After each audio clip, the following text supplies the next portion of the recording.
একটা লাল কাপড়ে দু চারটা চুড়ি, দু চারটা ইয়াররিং, দু চারখানা হার, দু চারটা পলা, দু চারটা নাকমাছি, এরকম সোনার জেওয়ারগুলো এক গাদা নিয়ে এসেছে। লাল কাপড়ে নিয়ে এসে আব্দুল্লাহ বিন রাওয়াহার সামনে রেখে দিয়েছে। আর দিয়ে বলছে, হুজুর আপনার সামনে এই লাল কাপড়টাতে কি ভর্তি করা আছে, আপনি খুলুন আর খুলে দেখুন। আব্দুল্লাহ বিন রাওয়াহা গিরাটাকে খুলে যদি দেখছেন সুন্দর সুন্দর গয়না, তিনি জিজ্ঞেস করে বলছেন এগুলো কিসের জন্য? তখন ওই লোকেরা বলছে, এই জন্য এটা দিলাম, আপনি আইডিয়া করে যতটা পরিমাণ কাগজে লিখে দিবেন ততটাই পরিমাণ আমাদের মেনে নিতে হবে। আপনাকে এতটি সোনা দিয়েছি, আমার বাগানের ফসল যদি 100 কুইন্টাল হয়, আপনি একটু দয়া করে 80 কুইন্টাল করে দেবেন। এর বাগানের ফসল যদি 70 কুইন্টাল হয়, তো দয়া করে আপনি ওখানে 50 কুইন্টাল লিখে দেবেন। 20 কুইন্টাল করে, 25 কুইন্টাল করে যদি কম লিখে দেন, তাহলে আমাদের ওইটা বাঁচাত হয়ে যাবে, আমাদের ওইটা লাভ হয়ে যাবে। তো আমরা এত বড় লাভ নিব, তার জন্য আপনাকে এটা আমরা দিলাম। আপনার দেশের ভাষাতে এটাকে কি বলা যাবে? আপনার আর আমাদের দেশের ভাষাতে এই আপনাকে 10,000 টাকা দিলাম, আমার এই কাজটা আপনি করে দিবেন, এটাকে কি বলতে হবে? আমরা নিজেদের দেশের ভাষাতে বলি রিশওয়াত, আর আমরা আমাদের দেশের ভাষাতে বলি এটাকে ঘুষ।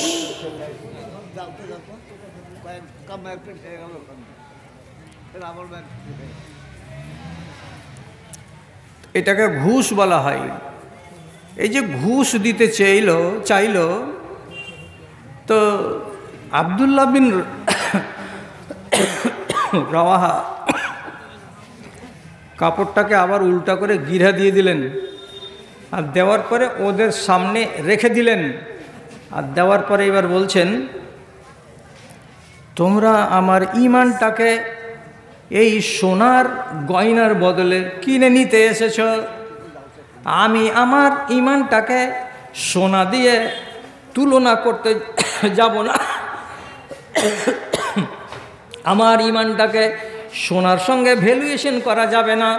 তোমরা এখানে 10-12টা গয়না দিয়েছো, আর তাতে যদি আমি ঈমান বেচে দিই, তাহলে পারে কিয়ামতের দিন আমার দুর্গতি হবে। আমার ঈমানটাই যদি বিক্রি করে দিই, তো কি হাতে নিয়ে আমি আল্লাহর কাছে যাব?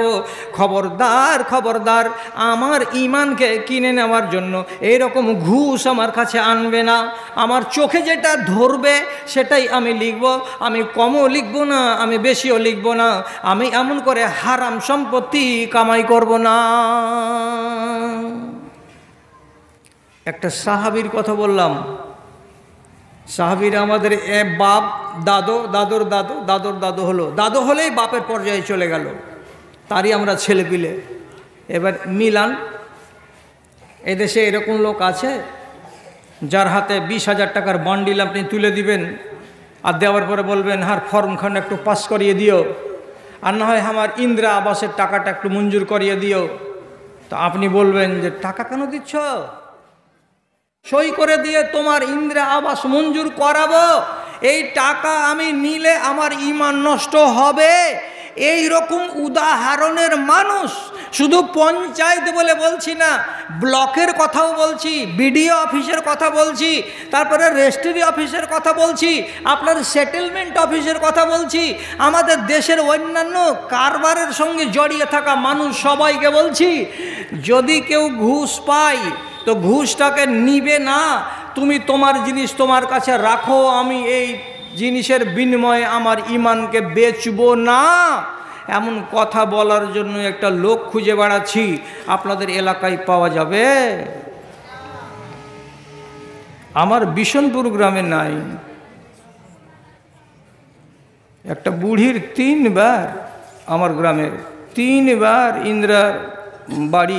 ইন্দিরা আবাসের বাড়ি মঞ্জুর হয়েছে। এখনও ডহর থেকে হাঁটবেন, তোমার আইগিনাতে ভাঙা কলসিতে টাটের ফাঁক দিয়ে আজও দেখা যাচ্ছে, একটা ইঁটও পড়েনি। চাচিকে এনে টিপ দে, তো কি হবে রে বেটা? কইছে টাকা পাবি, টিপ দে। ঠিকই টাকা পাবে। টিপ দিয়েছে, টাকা এসেছে। 3 দিন 4 দিন 5 দিন ঘুরেছে, আসেনি টাকা। যেদিন আসবে সেদিনে আমি বলে দিব যে টাকা এসছে। ভিখারি ভিখারি হয়ে থেকে গেল। আর যার 1.5 তলা বাড়ি ছিল তার 3.5 তলা হয়ে গেল। সব ইমান বেচা টাকা। তাহলে আপনার সামনে আমি কাফেরের আয়াত না পড়ব তো আপনার জন্য যেগুলো কোরআনে আয়াত আছে সেগুলো পড়ব। ওই রকম সিচুয়েশন আর ওই রকম পজিশন কি আমার সামনে এসেছে? আল্লাহ, জিন্দা মানুষের ওয়াজ করছি। আরে জিন্দা মানুষ তো আছে, মরা মানুষের একটা ওয়াজ শুনো না। জান যাবে, টাইম চলে এসেছে। ঠিক এইরকম টাইমে বুঝে নেই যারা ইমানদার মানুষ যে আমার মরণের টাইম চলে এসেছে।